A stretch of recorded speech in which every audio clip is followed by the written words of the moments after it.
ضرور رکھنا ہے. ہاں مگر جو حج پر جا رہے ہیں، حج کرنے جا رہے ہیں، حاجی پر یوم عرفہ کا روزہ رکھنا مکروہ ہے. باقی ساری دنیا کے مسلمان ضرور یوم عرفہ کا روزہ رکھیں. 4 رکعت نماز نفل اس ترکیب سے پڑھے کہ ہر رکعت میں الحمد کے بعد سورہ اخلاص قل هو اللہ احد شریف 50 مرتبہ پڑھے. پھر سلام کے بعد سجدے میں جا کر 1 مرتبہ سبحان اللہ والحمد للہ ولا الہ الا اللہ واللہ اکبر پڑھے.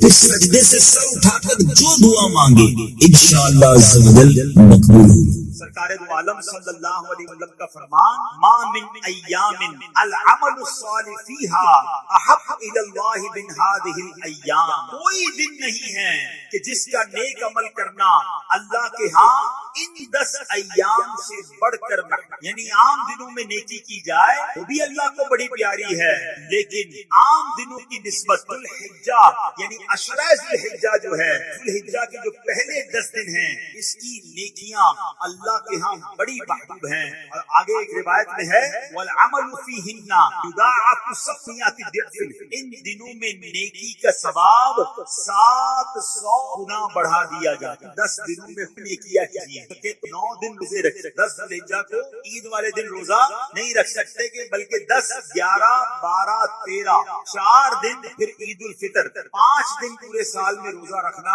جائز نہیں. سبحان اللہ. علماء کہتے ہیں 4 دن ہے نا بقرہ عید کے، روزہ نہ رکھو، یہ اللہ کی طرف سے ہماری دعوت. نیو کے سلطان رحمت عالمیان صلی اللہ تعالی علیہ وسلم کا فرمان برکت نشان ہے جس نے عیدین کی رات یعنی شب عید الفطر یہ شب عید الاضحیٰ طلب ثواب کے لیے قیام کیا. اس دن اس کا دل نہیں مرے گا جس دن لوگوں کے دل مر جائے. اسلام کی تاریخ کا ایک اور عظیم واقعہ جو ہوا وہ بھی دوران امامت ہی ہوا کہ جب تحویل قبلہ ہوئی. مسلمان جب مکے میں تھے تو کعبے کو رک کر کے نماز پڑھتے تھے، مدینے گئے تو حکم ملا کہ بیت المقدس کو رک کر کے نماز پڑھیں. 17 مہینے ہو گئے بیت المقدس کی طرف رک کر کے نماز جاری تھی، مگر وہاں کے یہودی جو تھے، غیر مسلم جو تھے، وہ مسلمانوں کو تانا دیتے. وہ کہتے تھے آپ ہمارے نبی دین تو نیا لائے ہیں، قبلہ ہمارا ہی ہے، اسی کی طرف رک کر کے آپ لوگ نماز پڑھ. ان کا تانا دینا، جناب رسول اللہ کے دل کا غمگین ہونا، آپ کا بار بار آسمان کی طرف سر اٹھانا اور نماز جاری ہے. 4 رکعت والی نماز ہے اور وہ جگہ ہے مسجد قبلتین. جناب رسول اللہ صلی اللہ علیہ وسلم نے نماز شروع فرما دی. 2 رکعتیں ہو چکی ہیں اور دوران نماز یہ وحی نازل ہوتی ہے فَلَنُوَلِّيَنَّكَ قِبْلَةً تَرْضَاهَا. اے محبوب ہم اس طرف تمہیں پھیر دیں گے جس طرف تمہاری رضا ہے. اور پھر حکم ہوتا ہے کہ اپنا رخ کعبے کی طرف پھیر دو. دوران نماز جناب رسول اللہ صلی اللہ علیہ وسلم نے اپنا رخ تبدیل کیا. آپ امام ہیں، ہم بھی نماز پڑھتے ہیں. نماز پڑھتے پڑھتے تھوڑی دایاں اور تھوڑا بایاں ہونا تو سمجھ آتا ہے، مگر جناب یہ کتنا بڑا فرق تھا. آپ یوں سمجھیے کہ اگر بیت المقدس کا رخ یوں تھا تو کعبے کا رخ اس طرف تھا، یعنی 180 ڈگری کا ٹرن اباؤٹ تھا. نبی پاک دوران نماز اپنے آپ کا اپنے رخ موڑا. اب صحابہ کرام کی وفاداری، ان کی نبی پاک سے محبت دیکھی. کسی نے کوئی سوال نہیں کیا کہ حضور یہ آپ نماز میں کیا کر رہے ہیں، ہمارا قبلہ تو اس طرف ہے. انہوں نے دیکھا رسول پاک نے رخ موڑا ہے، تمام صحابہ نے رخ موڑا. ہاں یہ بہت بڑا درس ہے. ویسے ایک سوال ہے، مسجد کمیٹی، مسجد کے امام، متولین بیٹھے ہیں، ہمیں تو 5-10 منٹ نماز میں فرق، جماعت میں ٹائم چینج کرنا ہو 1 دن 2 دن پہلے اعلان کرتے ہیں کہ فلاں دن سے جماعت اتنے بجے ہوگی. 5-10 منٹ کا فرق ہو تو اعلان پہلے ہوتا ہے. یہ اتنا بڑا اعلان تھا، کم از کم نماز سے پہلے ہو جاتا. یہ وہی نماز سے پہلے نازل ہو سکتی تھی کہ حضور پاک علیہ السلام اعلان کرتے صحابہ کو کہ مبارک ہو، اب بیت المقدس نہیں، اب کعبے کی طرف رک کر کے نماز پڑھنی ہے. یہ نماز کے بعد وہی آ جاتی کہ اب مغرب کی نماز میں ہم جناب اپنا رخ تبدیل کریں گے. یہ دوران نماز وہی کیوں نازل ہوئی؟ اللہ اکبر. علماء اس کی بھی حکمت بیان کرتے ہیں کہ سارے زمانے کو بتانا تھا وفاداری کسے کہتے ہیں، تابع داری کسے کہتے ہیں،